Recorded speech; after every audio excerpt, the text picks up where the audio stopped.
أنا بعد اللي حصل، الرسالة اللي كانت مكتوبة على الحيطة: أنا مش لعبة، أنا كنت بنت. قلبي كان هيقف. قعدت 10 دقايق قدام الدولاب مش قادرة أتنفس. قررت أسيب الشقة ومشيت وأنا حتى مش لابس الجزمة. نزلت على صاحبي أدهم، قعدت عنده يومين. ما قلتلوش حاجة، بس شكلي كان باين عليه إن في حاجة غلط. أول يوم عدى عادي. تاني يوم صحيت من النوم على صوت الباب بيتفتح ببطء. بصيت لقيت أدهم واقف على الباب، وشه أبيض، جسمه بيترعش. قال لي: إيه اللي أنت جايبه معاك؟ أنا... بتقول إيه؟ قال لي: في واحدة كانت نايمة جنبك، وشها ما كانش باين، بس كانت متغطية بنفس البطانية بتاعتك.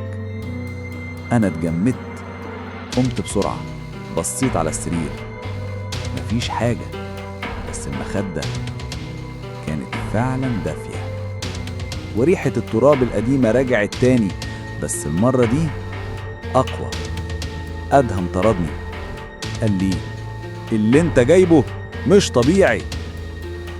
رجعت شقتي، كان عندي إحساس إني مرصود.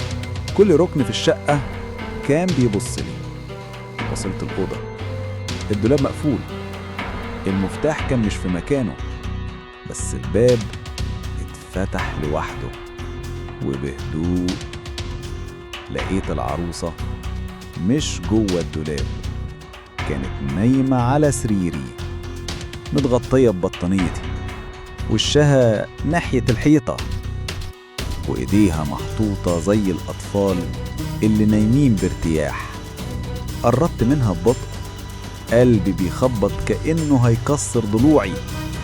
مدت إيدي، وقبل ما ألمسها قالت بصوت خفيف، مش صوت لعبة: أنا رجعت مكاني. قمت أصرخ، بس مفيش صوت طلع.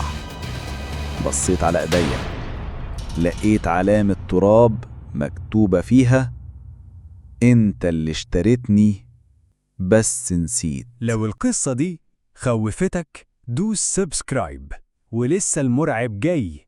اوعى تفتح الدولاب.